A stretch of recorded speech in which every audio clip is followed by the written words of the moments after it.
Hello there.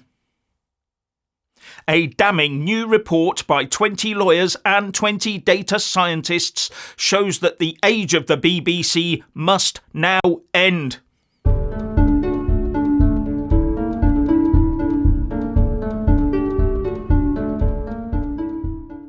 This new damning report, led by lawyer Trevor Asserson, must sound the death knell of the BBC. The report shows that the BBC breached editorial guidelines over the Israel-Hamas conflict no fewer than 1,500 times over a 4-month period. And one has to wonder how much impact this has had on the constant pro-Palestine marches in London over all this time.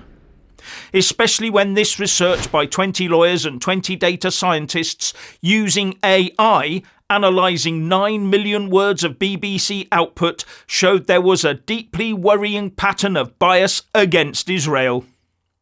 And the linking of the word genocide was 14 times more likely when Israel was mentioned than when Hamas was mentioned. And if the state broadcaster says it, then most consumers of BBC product would be led to believe that this is the state position on the matter, when in fact it is Hamas that is the proscribed terrorist organisation, not Israel. And had Israel not quickly contained the situation and cut off and annihilated the Hamas terrorists on October the 7th and 8th, the Hamas terrorists would, according to the documents found on them, quite happily have toured Israel, meting out their abhorrent violence on every person they found, Israeli, Jew or not. And then there's the matter of Hamas hiding in schools and hospitals in Gaza and conducting military operations from within them.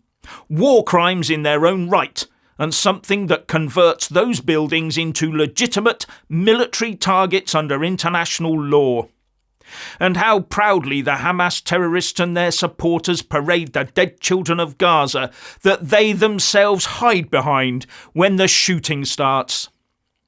And do you not remember the vile patrols of pro-Palestine activists going around and removing the posters of the Israeli hostages, even in London, unchallenged by the authorities? All leading up to the two-tier policing of the pro-Palestine marches we've seen. And don't try and tell me that the pro-Palestine anti-Israel bias from the BBC did not have a large hand in all of that.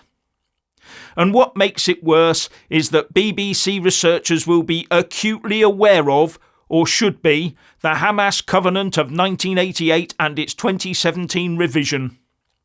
As far as Hamas is concerned, the only solution is one single Islamic-controlled state. There is no two-state solution on offer. A concept that neither the BBC nor this Labour government seems to be able to grasp. Hamas has also decreed that it is the duty of the followers of other religions to stop disputing the sovereignty of Islam in this region. Because the day these followers should take over, there will be nothing but carnage, displacement and terror. And on this mythical dream some Westerners have of a two-state solution that will bring peace, Hamas says to the contrary. Initiatives, proposals and international conferences are all a waste of time and vain endeavours. The Palestinian people know better than to consent to having their future rights and fate toyed with. But still the BBC defends this by putting the majority of the blame on Israel.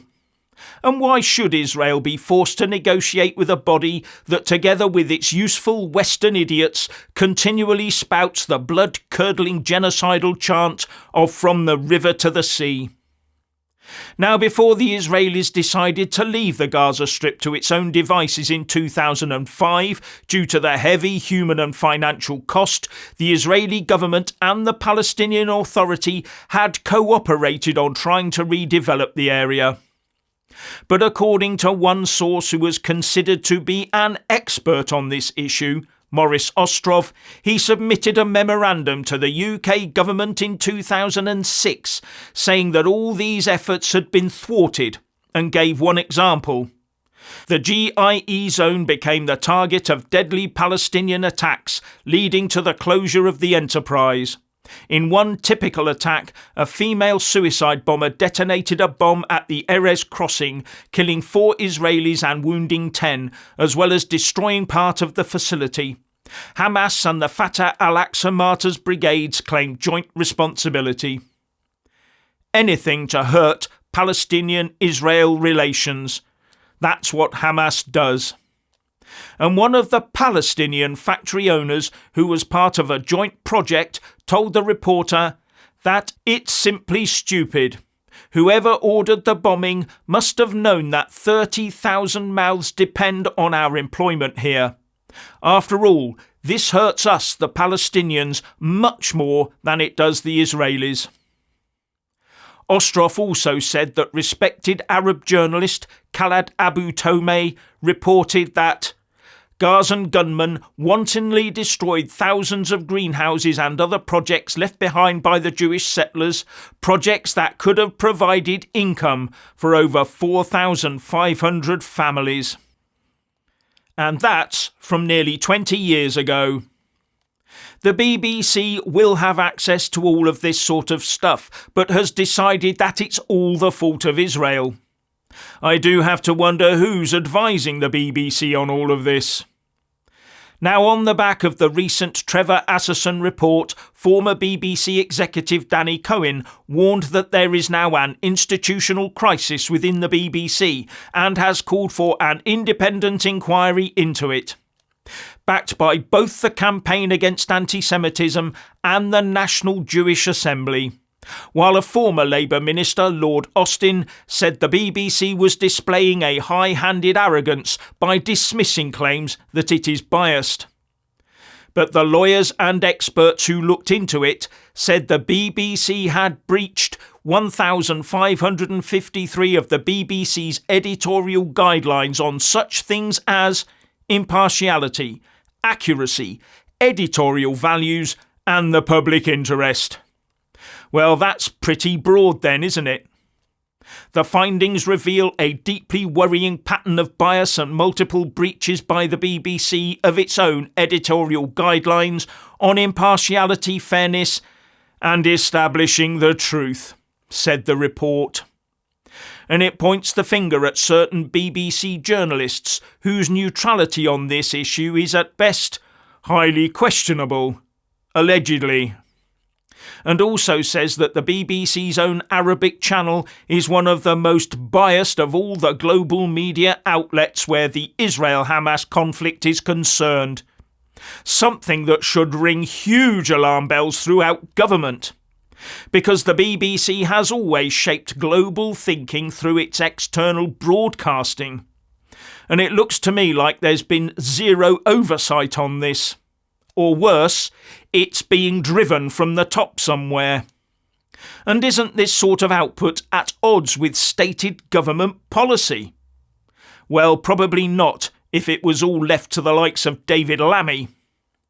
All this is what happens when you allow an enemy to gain a foothold, and then you allow it to flourish and prosper. It then becomes a part of society, but in the form of a cancerous enemy within. An enemy within that can gain entry to all levels of the establishment machine, including the control levers. And that is exactly where we are right now as far as I can see. Enough is enough, as they say. But all I see is the establishment uniparty system doubling down on this self-destructive madness. And for some reason or other, they seem intent on completing that national self-destruction.